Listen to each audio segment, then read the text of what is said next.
This is pharmaphorum web editor Nicole Raleigh, and I am on site in Berlin for ESMO 2025. And with me today is Dr. Ebrahim Delpassand, who is CEO of RadioMedix, an emerging clinical stage biotech company advancing a best-in-class pipeline of radiopharmaceuticals for PET imaging and radionuclide therapy. A pleasure to speak with you today, Ebrahim. Likewise, thank you. Thank you for the opportunity. So, RadioMedix has already developed several innovative radiopharmaceutical products, including the FDA-approved 64Cu dotatate, a diagnostic radiopharmaceutical for neuroendocrine cancer, which is now licensed to Curium Pharma for manufacturing and distribution. The company has also established several other partnerships, such as with Sanofi, and is advancing multiple programs through the clinic. So I'd first of all like you perhaps to introduce yourself, Ebrahim. You are a globally recognized authority in radiopharmaceuticals and targeted radionuclide therapy, and I believe you were previously with the MD Anderson Cancer Center. That's correct. I'm a nuclear medicine physician, did my residency in anatomical and clinical pathology at Baylor College of Medicine in Houston, then moved to MD Anderson Cancer Center. I was there for 12 years as the chief of clinical nuclear medicine and director of therapeutic nuclear medicine at MD Anderson. Then decided to do a crazy choice and coming out in private practice, but with academic affiliation. So initially I founded our clinic under the name of Excel Diagnostics and Nuclear Oncology Center, which has been designated as one of the center of excellence for therapeutic nuclear medicine at this point. And also in 2007, founded RadioMedix as a biotechnology company to be focused on development of new targeted diagnostic and therapeutic radiopharmaceuticals. Thank you for that, Ebrahim. So, of course, when it comes to radiopharmaceuticals, there are isotope supply limitations to contend with. And it's this challenge that is RadioMix's on-demand lead PB212 generator RAHA100 that it was designed to meet, wasn't it? That's correct. Lead-212 is one of the alpha emitters that we have available for making therapeutic radiopharmaceuticals. This is not the only one. Actinium and also astatine. There are two other isotopes that we use for alpha therapy. We are more partial toward lead-212 because we have more experience, and there are several other reasons, such as availability of the parent isotope.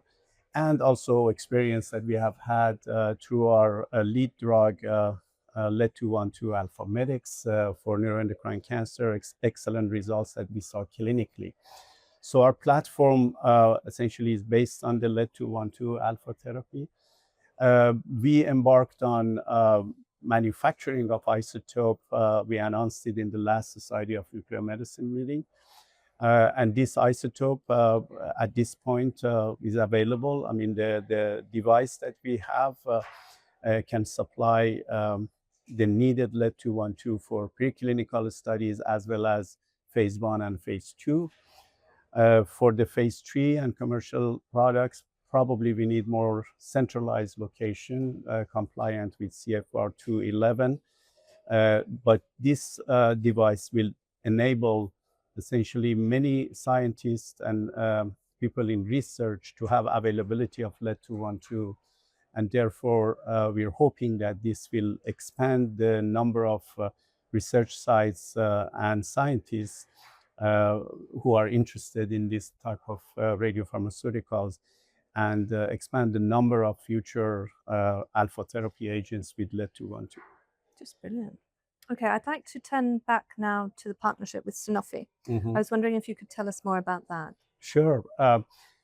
We developed AlphaMedix in collaboration with our partner Oranomed, a French company, and completed the dose escalation phase 1, and then we went to phase 2, completed the phase 2 clinical trial.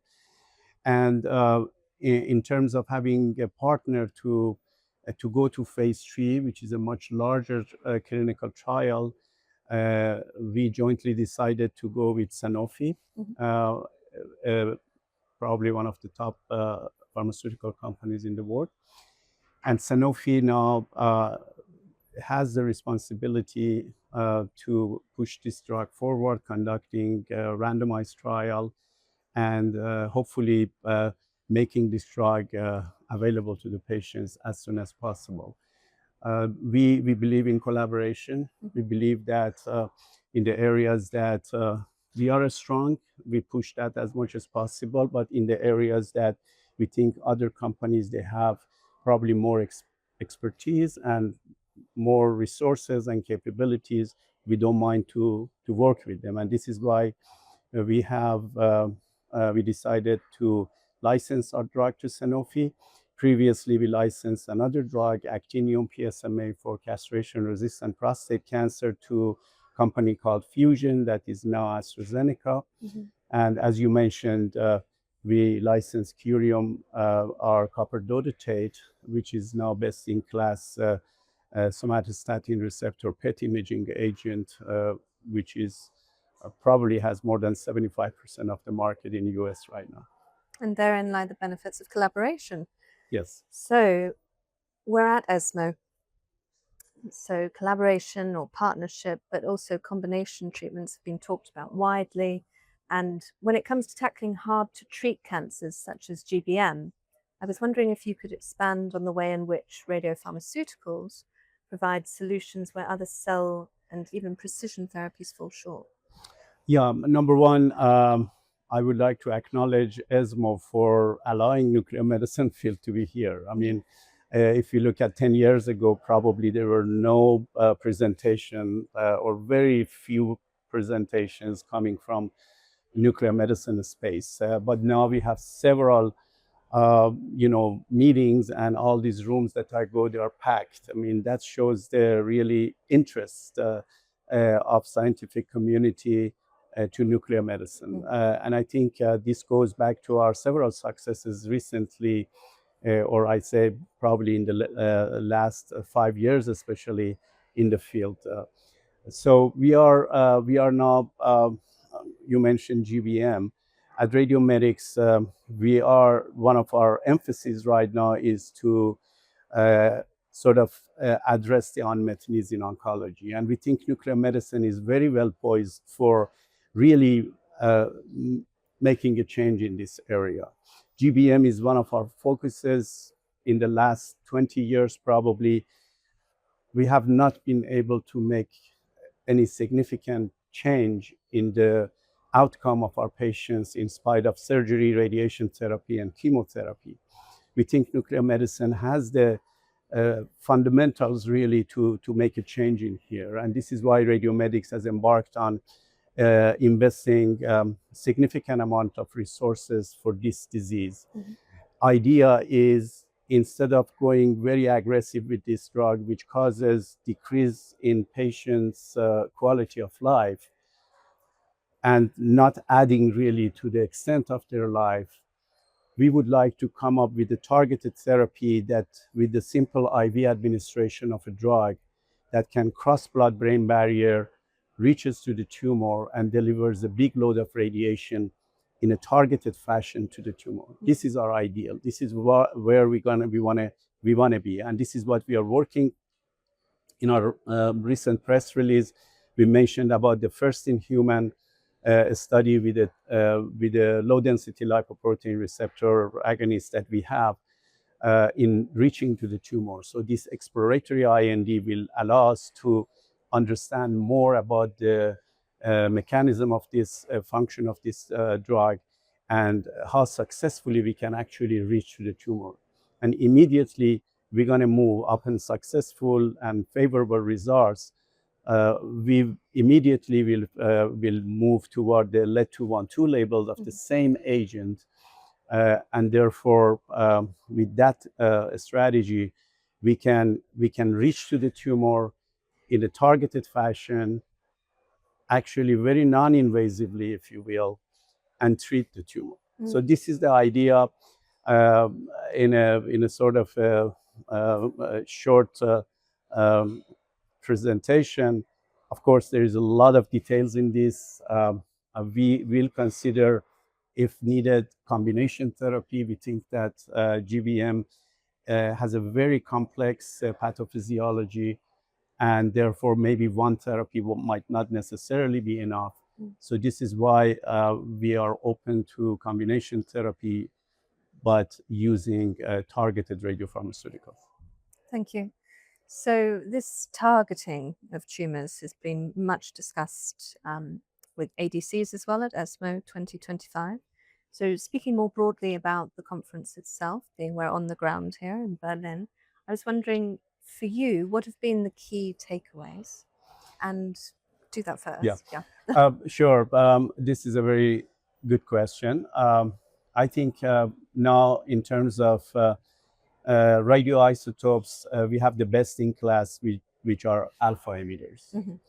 In chelation technology, we have gone a long way. Now we have chelating molecules that are strong enough to carry and hold alpha emitters. Mm-hmm.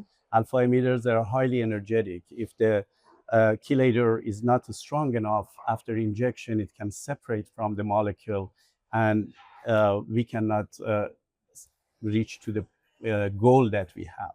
So we have kind of resolved those issues. Alpha emitters, they can deliver, they have a very high linear energy transfer, they can deliver very high amount of radiation in a targeted fashion to the tumor.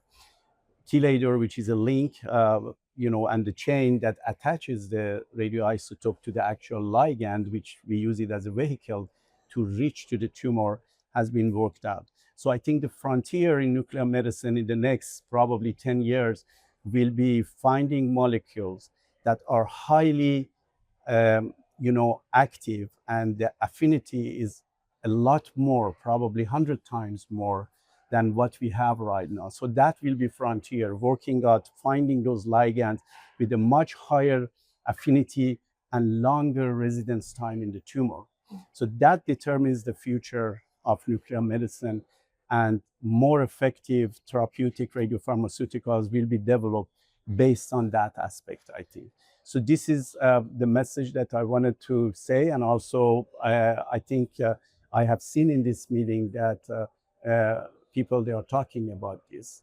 So hopefully we can structure those molecules that has much higher affinity. At the same time, it has a favorable circulation time. This is a balance. I mean, that if in nuclear medicine the circulation time in the blood is long, then we're going to deal with toxicity. So it should be a sweet spot, basically, with the acceptable circulation time and also much higher affinity. So this is what we are focusing right now. And if this succeeds, what does that mean for the future of oncology?